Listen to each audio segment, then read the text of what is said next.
Hello friend, कैसे हैं आप लोग। उम्मीद करती हूँ अच्छे होंगे और मन लगाकर पढ़ाई भी कर रहे होंगे। तो वेलकम है आप लोगों का मेरे इस न्यू ब्लॉग में। तो मैं आज पढ़ रही थी ये काव्य शास्त्र की नोट्स जो है उसी से पढ़ रही थी। इसको मैंने पहले लिखा था और उसके बाद मैं रिवीजन करने लगी थी इसको। मैं यही सोचती हूँ कि जैसे इसका मैं साथ में रिवीजन करूँगी तो ये साथ में याद होते चलेगा, ज़्यादा बाद में मतलब दिक्कत नहीं होगी। लर्न करते साथ में ही चलो तो ज़्यादा सही रहता है। तो इसमें भारतीय काव्य शास्त्र का इतिहास सर ने जो पढ़ाया था वहीं हम पहले लिखे थे, उसके बाद फिर लर्न करने लगे थे। तो इसमें यही है कि हिंदी काव्य शास्त्र का श्री गणेश कृपाराम की हितरंगिणी से होता है, ये सर ने लिखवाया था। तो मतलब ऐसे ही सारे पॉइंट सर एक एक करके क्लियर करते गए। जैसे पहले हिंदी का काव्य शास्त्र लिखवाया, उसके बाद फिर हिंदी का तो लिखवाया ही, उसमें मतलब रीतिकाल में क्या हुआ, कैसे काव्य शास्त्र क्या, मतलब यही सब सारी चीज़ें सर ने लिखवाया था। जैसे इसमें है कि जैसे ये पॉइंट, दूसरा पॉइंट इसमें लिखवाया था, हिंदी की प्रथम काव्य शास्त्री या ग्रंथ न केवल काव्य शास्त्र का जयघोष करता है बल्कि परवर्ती मतलब बाद में आने वाले विचारों का मार्गदर्शक भी करता है। तो जैसे इसमें लिखा था, हालांकि इसके पूर्व हिंदी में सूरदास ने साहित्य लहरी को लिखा था, जिसमें साफ साफ नायक नायिका भेद के साथ अलंकार तत्वों का विवेचन मिलता है। तो ऐसे ही नेक्स्ट पॉइंट लिखवाया था कि सूरदास ने इस रचना को नंददास को नायक नायिका भेद से परिचय कराने के उद्देश्य से लिखा था। तो यही मैं पढ़ रही थी, पहले मैंने इसको लिखा, उसके बाद मैंने सोचा कि रिवाइज कर लेते हैं। कई पेज थे जैसा कि आप लोग देख रहे होंगे। तो देखो, अब यही है कि कुछ लोग मतलब यही कहते हैं कि मतलब अभी से मैंने पढ़ाई स्टार्ट नहीं किया है तो उसके लिए क्या करें। ये मतलब अभी से स्टार्ट करेंगे तो हो पाएगा कि नहीं हो पाएगा। तो मैं आप लोगों को साफ शब्दों में यही कहना चाहती हूँ कि मतलब जब जागो तभी सवेरा, ये कहावत तो आप लोगों ने सुनी ही होगी। तो जैसा कि है कि अभी से यदि आप लोग कुछ भी नहीं स्टार्ट किए हो, जीरो लेवल से हो, मतलब जीरो हो, तो भी आप तैयारी कर सकते हो, वो भी अच्छी वाली तैयारी कर सकते हो आप लोग। तो मैं तो यही कहूँगी कि अभी से आप लोग स्टार्ट नहीं किए हो तो आप लोग स्टार्ट कर दीजिए पढ़ाई, और अच्छे से सब कुछ मैनेज होते चलेगा, कोई दिक्कत नहीं आएगा। बस अपने आप में कॉन्फिडेंस रखिए, हौसला रखिए कि मुझे करना है और एक सीट हमको लेनी है, तो आपका ज़रूर होगा। तो ऐसी मैं उम्मीद करती हूँ और ऐसा आप लोग भी सोच रहे होंगे। और ये मतलब बिल्कुल कि निगेटिव मतलब मत सोचिए, ना तो निगेटिव जो सोचता है आपके बारे में या निगेटिव बातें करता है आपके बारे में, तो उनसे भी आप लोग दूर रहिए, मैं तो यही कहूँगी। क्योंकि कुछ लोग होते हैं तो निगेटिव बातों के अलावा और उनको कुछ समझ में ही नहीं आता है कि मैं क्या कहूँ।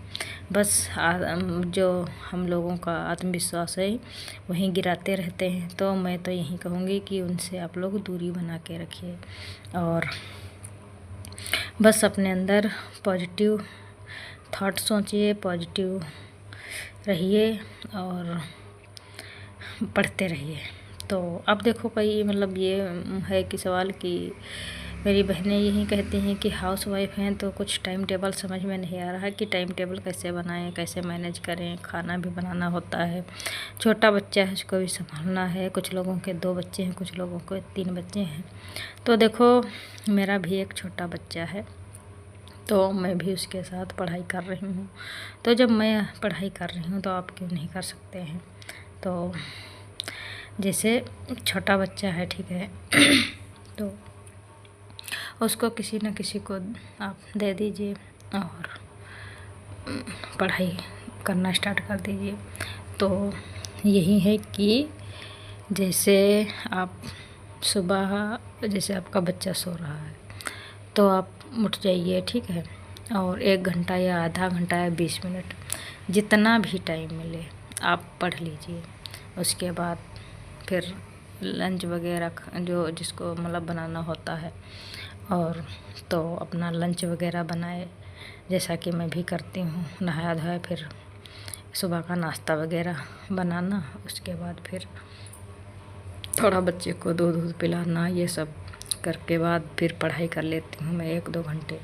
मतलब ये मैं नहीं मतलब ये करती हूँ कि मतलब मुझे 1 से 2 मतलब 10 से 11 बजे तक, 12 से 1 बजे तक ये करना है, मतलब ये पढ़ाई। देखो छोटा बच्चा जिनके पास है वो ये नहीं कर सकता, तो उसको जितने समय टाइम मिले कि हाँ ये आप लोग कर सकते हैं कि नाश्ता बनाने के बाद हमें ये हिंदी साहित्य पढ़ना है, और उसके बाद फिर बच्चे को देखना है, उसके बाद फिर जब खाने का टाइम होगा तो खाना बनाना है, उसके बाद फिर हमें हिंदी साहित्य पढ़ना है। तो हाँ ये सब्जेक्ट निर्धारित, टॉपिक निर्धारित कर सकते हैं, लेकिन ये मतलब आप लोग सोचें कि मतलब 10 से 11 बजे तक ये, 12 से ये, तो ये नहीं हो पाएगा, क्योंकि जो हाउस वाइफ हैं उनका टाइम टेबल ऐसा ही कोई है जो मतलब जिनके पास छोटे बच्चे नहीं हैं, बच्चे जैसे समझदार हैं, तो वो तो ये सब मैनेज कर सकता है। लेकिन जिनके पास छोटे बच्चे हैं वो ये सब टाइम टेबल बना के कभी पढ़ाई नहीं कर सकता है। जैसा कि मैं टाइम टेबल मैंने कई बार बनाया, लेकिन वो मैं फॉलो नहीं कर पाती हूँ। तो जैसे मैं तो यही करती हूँ कि खाना बन गया, सभी लोगों ने खा लिया, बस बच्चा मेरा सो गया, बस तुरंत पढ़ने लगो, या सुबह का लंच बनाया और बच्चा खेल रहा है, पढ़ने लगो। और यदि मैं टाइम टेबल बनाऊँ कि इतने से इतने बजे तक, पता चलता है कि बच्चा रो रहा है, तो ये कि कहाँ हो पाएगा कि मतलब और कभी कभी ये होता है कि दोपहर में बच्चा सोया या नहीं भी सोता है, तो जिनके पास छोटा बच्चा है तो वो ऐसे मैनेज नहीं कर पाएंगे कि मतलब ये टाइमिंग लिखे कि इतने से इतना, इतने से इतना। बस ये है कि सुबह दूसरा सब्जेक्ट उठाइए, और उसके बाद नाश्ता वगैरह बनाने के बाद फिर दूसरा मतलब सब्जेक्ट या टॉपिक उठाइए, फिर दोपहर में, फिर यदि शाम के टाइम मिलता है खाना बनाने से पहले, उसके बाद फिर नाइट में। तो ऐसे हाँ बहुत अच्छे से सब हो जाएगा, कोई दिक्कत नहीं आएगी उसमें। तो मैं तो फ़िलहाल ऐसे ही करती हूँ। और देखो ये होता है कि मतलब जितनी हाउसवाइफ हैं तो वो लोग क्या करें कि रात में ज़्यादा टाइम निकालें, सोएं कम। जैसे क्योंकि जैसे मैं ये है कि मैं रात में टाइम निकालती हूँ, क्योंकि रात में देखो सभी लोग सो रहे होते हैं, और आपका बच्चा जो छोटा है वो भी आराम से सो जाएगा, वो भी सोएगा, तो उसमें पढ़ाई अच्छी हो जाएगी। तो और जैसे आप लोग कई सब्जेक्ट आधा घंटा, देखो इसमें ये है कि मतलब पूरे लॉन्ग टाइम के लिए मतलब इतना मतलब देर तक सोचो कि हम पढ़ लेंगे 1 घंटा, 2 घंटा, 3 घंटा, तो ये बहुत मुश्किल है। कभी हाँ ये है कि कभी कभी तो टाइम मिल जाएगा पढ़ने का कि 1 घंटा 2 घंटा, लेकिन कोई ज़रूरी नहीं है कि मतलब इसको कि आप फॉलो कर सकें कि 1 घंटा 2 घंटा, क्योंकि बीच बीच में बच्चा आपका जग सकता है, या कोई काम घर पे मतलब हो सकता है कि यदि हाउस वाइफ आप हैं और ससुराल में रहती हैं तो ये सब मैनेज करना पड़ेगा।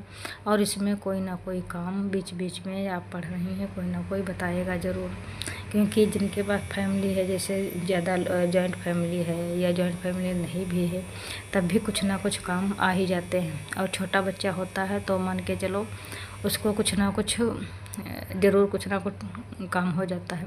और जो मेरी बहनें जैसे ये बताती हैं कि टाइम टेबल इतने से इतना ये कर लो, इतने से इतना, तो मेरे तो ये समझ से बाहर है, क्योंकि मैं मान के चलो ये इतने से इतना नहीं हो पाता है कि 10 से 11, 11 से 12 और ये इतना ऐसे कर लो, तो ये तो नहीं। हाँ ये है कि काम अपना निपटाया, पूरा काम फिनिश किया और उसके बाद पढ़ने बैठ जाइए।